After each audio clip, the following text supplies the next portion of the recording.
रामकृष्ण हरी.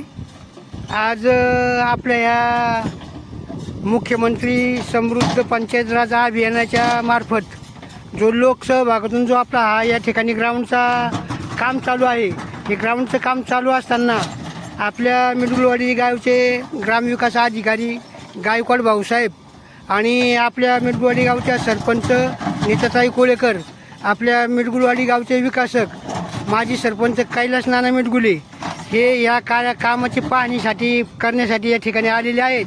आणि आलेले असताना त्यांनी अगदी खऱ्या अर्थानं खूप कौतुक ह्या कामाचं केलेलं आहे.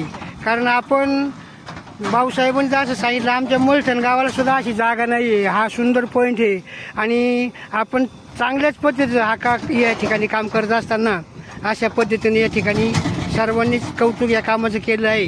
रामकृष्ण हरी. रामकृष्ण हरी. आज आपल्या आदर्श गाव मिडगुलवाडीमध्ये मुख्यमंत्री समृद्ध पंचायत राज अभियान आणि त्या अभियानमधून लोकसहभागाच्या माध्यमातून हे आपण क्रिकेटसाठी या ठिकाणी मैदान करत असताना या ठिकाणी थोडासा खडक लागला होता, म्हणून आपण ब्लास्टिंग देऊन हा खडक आपण उपसलेला आहे. आणि अशा पद्धतीने हे सगळे तरुण मंडळी आणि या अशा पद्धतीने तयार झालेला हा आपला ग्राउंडचा पॅसेज आणि अशा पद्धतीने सर्व तरुणांचं सहकार्य या ठिकाणी लाभलेलं आहे. आणि जे काही तरुण मंडळी अजून इकडं डोकावून सुद्धा पाहत नाहीत, त्यांनी सुद्धा या ठिकाणी यायला पाहिजे आणि आपला लोकसहभाग नोंदवून हे काम जे आहे हे सर्व आपल्या लोकसहभागामधून आणि तुमच्या सर्वांच्या सहकार्यामधून हे काम चालू आहे. आणि हे काम मोठं आहे.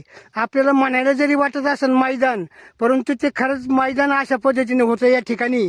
आणि अगदी सुंदर असं मैदान या ठिकाणी तयार होते. आणि मैदान तयार झाल्याच्या नंतर खरोखर जे आपल्या मिडगुलवाडी गावातील तरुण मंडळी आहेत त्यांना समाधानकारक या ठिकाणी आपल्याला क्रिकेटचे वगैरे सामने भरवता येतील.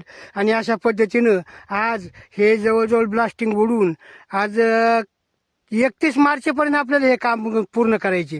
अशा दृष्टीने जे काही तरुण राहिले असतील लोकसहभाग नोंदवायचे, त्यांनी लवकरात लवकर लोकसहभाग नोंदवा. आणि जास्त म्हणजे आर्थिक बाजू ज्याची सबल असेल त्यांनी त्याच पद्धतीने लोकसहभाग नोंदवा, नाहीतर ज्यांची अगदी परिस्थितीच नाही त्यांनी त्या पद्धतीने नोंदवा. अशा पद्धतीने हे कार्य या ठिकाणी चालू आहे. रामकृष्ण हरी.